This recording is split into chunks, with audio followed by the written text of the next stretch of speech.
Hormones are wonderful. Men, you need them too. Men always think this is something that's a domain of women only. Nothing could be further from the truth. Let me just give you a little tutorial in the male and female hormones. A female is a ratio of estrogen to progesterone, okay? We have both. A male is a ratio of testosterone to estrogen. Yes, you have both.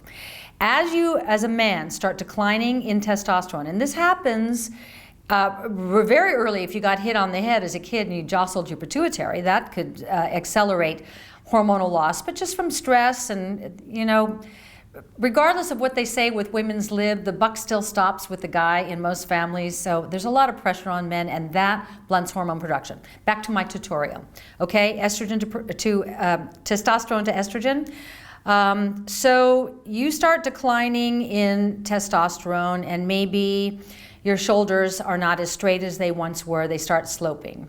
You start declining in testosterone and you start developing belly fat. You start declining in testosterone and you start losing energy. You don't feel as energetic as you once did. You start declining in testosterone and your mood gets kind of grumpy and you just don't feel like anything and you snap at people in the family. And finally, the very last thing that happens, not the first thing, you decline in testosterone to the point where you have less testosterone than estrogen. That's when you are affected sexually and your performance stops almost completely. But now you are feminized. Now you are more female because you've got estrogen than testosterone. That's why little old men have high voices and they have slumped shoulders and they have spine damage because there's no hormones building bones, which is osteoclasts and osteoblasts are built by hormones. Testosterone is an anabolic steroid that builds bone and muscle. That's why you start deteriorating, and also your heart has more testosterone receptor sites than any other muscle in your body. That's your pumping power. So now your heart is getting weak while you're being feminized. So wouldn't it just be easier to put your ego aside and realize, let's just replace the testosterone so that the ratio of testosterone to estrogen is in the right places again, and go about and have your wonderful life in a good mood. Your shoulders will straighten out, your stomach will flatten out, your libido will come back, your mood will come back, everybody in the house will be happier, and you'll be happier, and you'll be healthier, and your heart will start pumping at full maximum speed again. And your bone and muscle will become stronger, all with testosterone. And there's one more little great thing about testosterone. Testosterone is a key component in preventing prostate cancer. Let me just give you this little tutorial.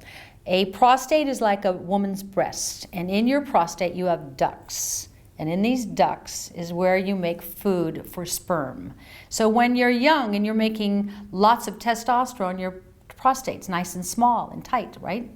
But as you get older and you lose testosterone, the prostate enlarges looking for its essential building block, which is the testosterone, because that's how you make sperm.